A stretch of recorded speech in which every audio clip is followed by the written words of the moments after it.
नमस्कार, आप देख रहे हैं द टेलीकास्ट न्यूज। मैं हूं आपके साथ ज्योति कनौजिया।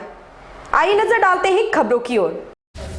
प्रधानमंत्री नरेंद्र मोदी ने तेलंगाना के स्थापना दिवस पर राज्य के लोगों को बुधवार को बधाई दी और कहा कि यह राज्य अनूठी संस्कृति और मेहनती लोगों से समृद्ध है, जिन्होंने कई क्षेत्रों में उत्कृष्ट प्रदर्शन किए हैं।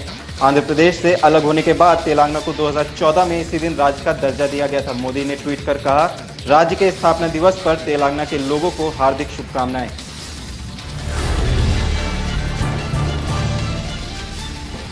समाजवादी पार्टी अध्यक्ष अखिलेश यादव ने सीबीएसई की ही तरह अन्य शिक्षा परिषदों तथा राज्य बोर्डों की परीक्षाओं को भी रद्द करने की मांग की है। अखिलेश यादव ने बुधवार को ट्वीट किया, परीक्षार्थियों अभिभावकों के दबाव के आगे असंवेदनशील भाजपा सरकार को आखिरकार झुकना ही पड़ा और सीबीएसई की 12वीं की परीक्षा रद्द किए जाने का फैसला उन्हें लेना ही पड़ा। उन्होंने इसी ट्वीट में कहा, अब इसी आधार पर अन्य बोर्ड एवं राज्य बोर्ड की परीक्षाएं भी रद्द की जानी चाहिए।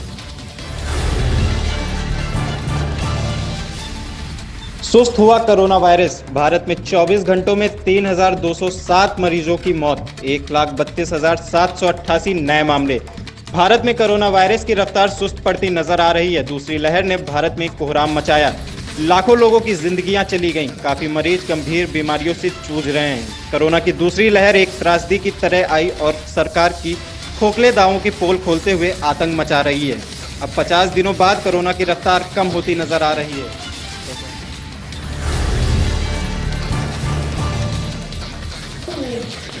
पढ़ाई के लिए विदेश जाने को इच्छुक कई छात्रों को मुंबई के सरकारी राजावाड़ी अस्पताल में लगातार दूसरे दिन कोरोना वायरस रोधी टीके की खुराक नहीं मिलने से बिना टीका लिए ही लौटना पड़ा।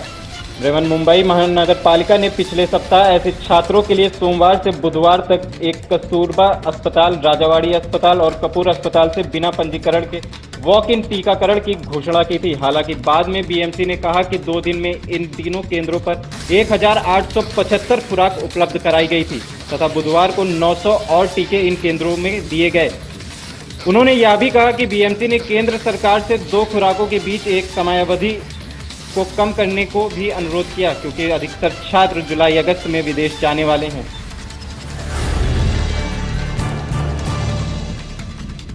उत्तर प्रदेश में पिछले कई दिनों से दर्दनाक खबरें आ रही हैं। 2 जून की रात भी एक परिवार सुकून से सोने के लिए गया, लेकिन एक हादसे ने परिवार को उजाड़ कर रख दिया। उत्तर प्रदेश के गोंडा जिले में सिलेंडर फटने से 2 मंजिला इमारत की छत गिरने से 8 लोगों की मौत हो गई, 14 लोग घायल भी हो गए। ये हादसा गोंडा वजीरगंज क्षेत्र के टिकरी गाँव में बीती रात को हुआ।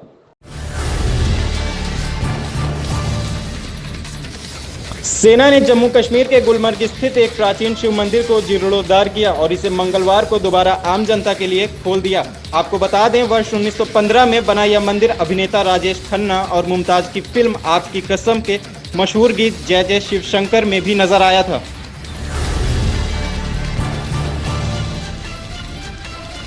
अयोध्या जिले के इनायत नगर थाना क्षेत्र के मुंगीशपुरे मठिया निवासी युवक को अभद्र महिला द्वारा दी गई तहरीर के आधार पर पकड़कर 3 दिन पुलिस हिरासत में रखकर प्रताड़ित किए जाने का मामला पूरी तरह से गर्मा गया है।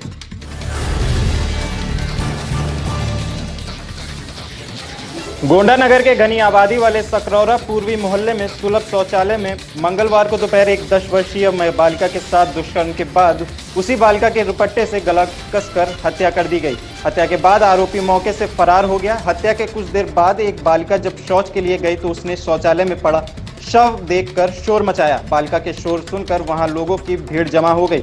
सूचना पर पहुंची कोतवाली पुलिस ने शव को पोस्टमार्टम के लिए भेजा है। पुलिस ने मामले की जांच शुरू कर दी है।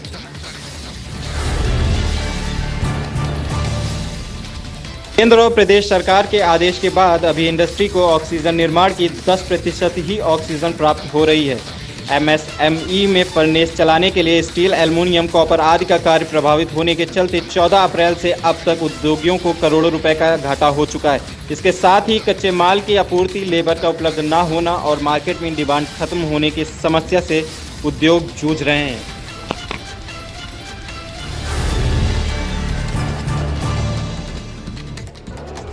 कन्नौज के मानीमऊ में गंगा का जलस्तर बढ़ने से रेती में दफन शव उतराकर बहने लगे। इन्हें कौवे और कुत्ते निवाला बना रहे हैं। वहीं अभी भी गंगा की रेती में शवों को दफनाया जा रहा है, जिनको देखने, रोकने और टोकने वाला कोई नहीं है।